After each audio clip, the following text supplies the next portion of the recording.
Hello everybody, कैसे हैं आप लोग। आई बिलीव कि सब लोग बहुत अच्छे होंगे, अच्छे से पढ़ाई लिखाई का काम सब कुछ अच्छे से चल रहा होगा लाइफ में।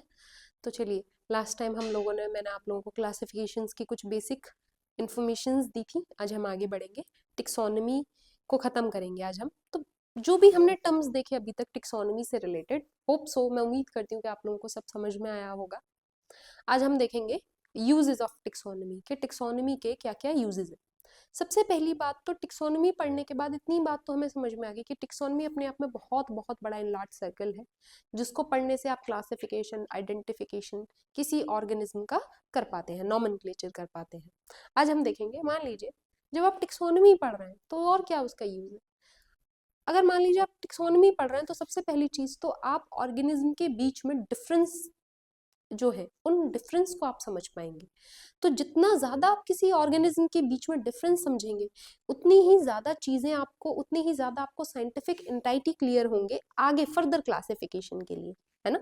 तो डाइवर्सिटी यानी कि आप डिफरेंस समझ पाए एक ऑर्गेनिज्म से दूसरे ऑर्गेनिज्म में। ये डिफरेंस किस तरीके के हैं, अगेन ये डिफरेंस आपके फिजिकल, केमिकल, बायोकेमिकल, मॉर्फोलॉजिकल, अनाटॉमिकल, ठीक है। इस तरीके के जो डिफरेंस आप देख रहे हैं, इन डिफरेंस को क्या कहते हैं, डिफरेंस के पैटर्न को क्या कहा जाता है बेटा, डाइवर्सिटी। क्लियर। दूसरी चीज पे हम आगे बढ़ेंगे, स्टडी ऑफ ऑर्गेनिज्म। जब आप बेसिकली टिक्सोनमी को पढ़ रहे हो तो आप क्या कर रहे हो, स्टडी कर रहे हो किसी ऑर्गेनिज्म की, है ना। नेक्स्ट, आप ज्यादा से ज्यादा न्यू ऑर्गेनिज्म को देख पाओगे, न्यू ऑर्गेनिज्म के बारे में जान पाओगे। जितना ज्यादा आप टिक्सोनमी पढ़ रहे हैं, जितना ज्यादा आप अच्छे से टिक्सोनमी कर रहे हैं, उतना ज्यादा आप क्या जान पाएंगे कि भाई न्यू ऑर्गेनिज्म किस तरीके से एनवायरमेंट में एंटर कर रहे हैं और किस तरीके से एनवायरमेंट से एग्जिट कर रहे हैं, है ना। नेक्स्ट देखिए जरा सा, आप फॉसिल्स की स्टडी कर पाएंगे। जब आप टिक्सोनमी पढ़ रहे हैं तो ज्यादा से ज्यादा क्या पढ़ पाएंगे, आप फॉसिल्स पढ़ पाएंगे, फॉसिल्स को जान पाएंगे। Next, identification of paste and pathogen. खुद सोच के देखिए जरा सा, ज्यादा से ज्यादा ये अच्छे से अच्छा जो आपका टिक्सोनमी का स्टडी है, आपको वो क्या बताएगा, वो आपको बताएगा पेस्ट और पैथोजन के बारे में। कैसे बताएगा भाई, सोच के देखिए, आप ज्यादा से ज्यादा टिक्सोनमी पढ़ रहे हैं यानी कि आप ज्यादा से ज्यादा आइडेंटिफिकेशन पढ़ रहे हैं। अब ज्यादा से ज्यादा आइडेंटिफिकेशन पढ़ रहे हैं यानी ज्यादा से ज्यादा क्लासिफिकेशन पढ़ रहे हैं। ज्यादा से ज्यादा क्लासिफिकेशन पढ़ रहे हैं यानी कि ज्यादा से ज्यादा आप क्या पढ़ रहे हैं, टिक्सोनमी पढ़ रहे हैं। तो अल्टीमेट जब आप ज्यादा से ज्यादा आइडेंटिफाई कर पाएंगे किसी स्पीशीज को, तो कॉमन सी बात है, स्पीशीज अगर आप आइडेंटिफाई कर पाए तो आप पेस्ट और पैथोजन के बारे में भी तो आइडेंटिफाई करेंगे।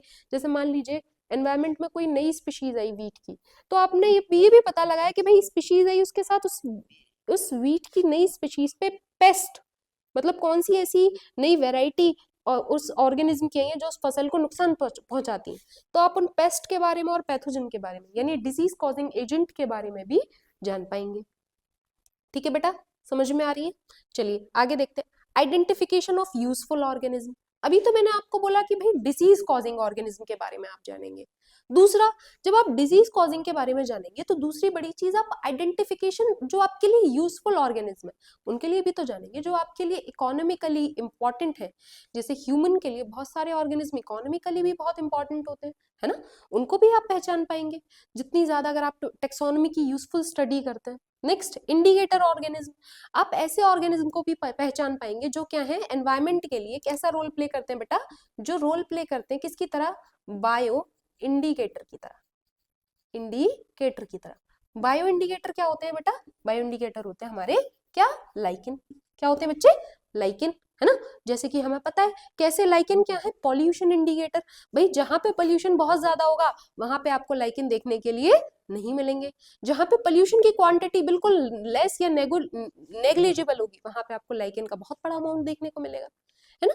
तो बेसिकली लाइकेन भी क्या है, एक तरीके के, लाइकेन भी एक तरीके के बायो कंट्रोल या आपके इंडिकेटर है। किसके लिए इंडिकेटर है बेटा, पॉल्यूशन के लिए इंडिकेटर है। बात समझ में आ रही है आप लोगों को। तो टिक्सोनमी पढ़ने से आप इंडिकेटर को भी समझ पाते हैं।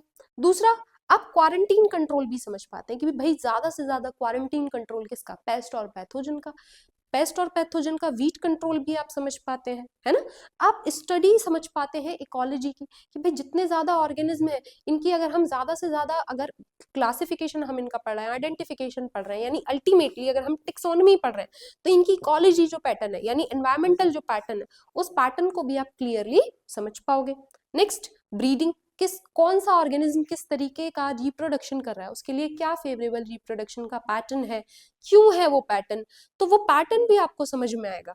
और नेचुरल रिसोर्सेज भी आप समझ पाएंगे कि किस ऑर्गेनिज्म के लिए किस तरीके के नेचुरल रिसोर्सेज एनवायरमेंट में प्रेजेंट है और वो उसके लिए किस तरीके से फ्रूटफुल हो सकते हैं। तो ये सारे टर्म्स हमने किसके देखे बेटा, यूजेस ऑफ टिक्सोनोमी के। तो मैं उम्मीद करती हूँ कि आपको ये सब कुछ समझ में आया होगा, सब कुछ क्लियर हुआ होगा। होप सो आप लोग अच्छे से पढ़ते रहें, कहीं भी कोई दिक्कत आए तो कमेंट बॉक्स में जरूर डालें। तब तक के लिए बेटा बने रहिए, स्टे ट्यून, अगली वीडियो में मिलते हैं। तब तक के लिए थैंक यू सो मच बेटा, थैंक यू।